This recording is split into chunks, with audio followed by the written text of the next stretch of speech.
Hey everyone, welcome to this week's edition of Title Scoop. So this week's going to be a little bit shorter. I know a lot of people are traveling this week and Alta 1 is this week. So wanted to get a video done, but it's going to be a little bit shorter than normal. So the topic this week is acreage. And the reason I came up with this is I've had a couple questions lately about what we should do, should we remove it, things like that. So I just thought it would be a good topic to review and go over the basics and the general rules. So as a general rule, we are not insuring the amount of acreage, the actual amount, and we're not insuring anything that has to reference quantity of land. So that's our general rule. We're going to remove it and we're going to insure without that information. We're going to go over in a little bit what to do if in fact you are asked to, whether we can insure it, but for the most part, we are not insuring the quantity of the land.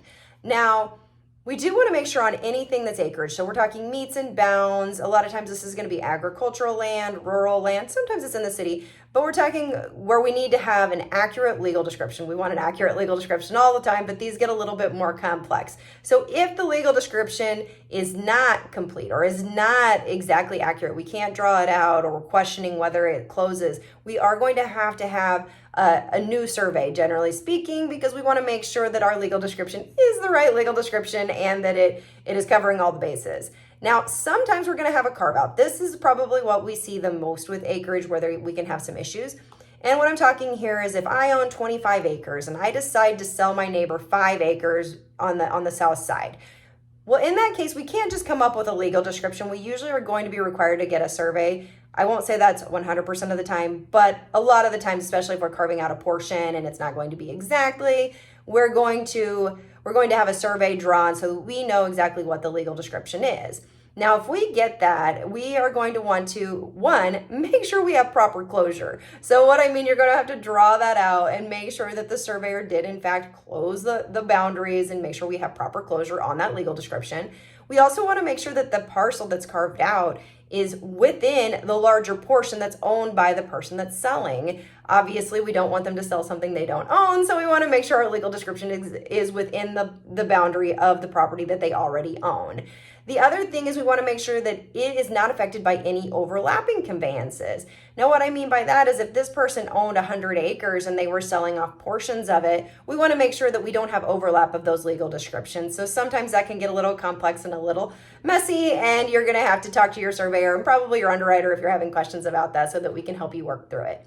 Now, if you are in fact asked to insure the quantity of the acreage, the first thing I'm going to tell you to do is call your underwriter because, again, as a general rule, we are not insuring it. But if you have someone pushing, one, you need to know if there's any state laws that prohibit it or if there's any requirements as to exceptions or even requirements in general as to acreage on a legal description. But you also are going to have to do a couple other things. And again, this is generally speaking, might be a little bit different in your state. We're always going to want a current, accurate survey. We want to make sure that legal description is proper. We want to make sure it's accurate and that it's something that's done really recently because we don't want to rely on something that's pretty old. Now, if we get that and we're putting the acreage, we're using that description, we're going to add more or less behind the acreage. We want to make sure that it's not exact because we don't know exactly if that's what it is. So we want to put the language more or less.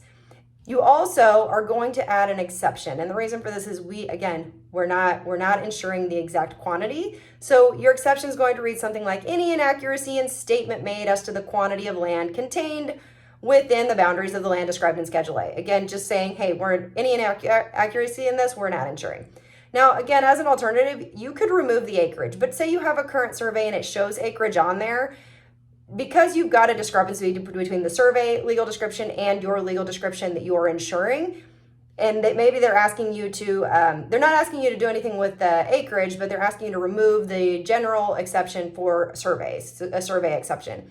If you do that, you can do it. However, you're going to want to make an exception that states something like any inaccuracy in any statement made on the survey, describe your survey as to the quantity of land contained within the boundaries of the land described in Schedule A. Again, just setting out that if there's an inaccuracy in the quantity, we're not insuring that. So, all right, that's it. If you guys have questions, let me know. Otherwise, we will see you next week.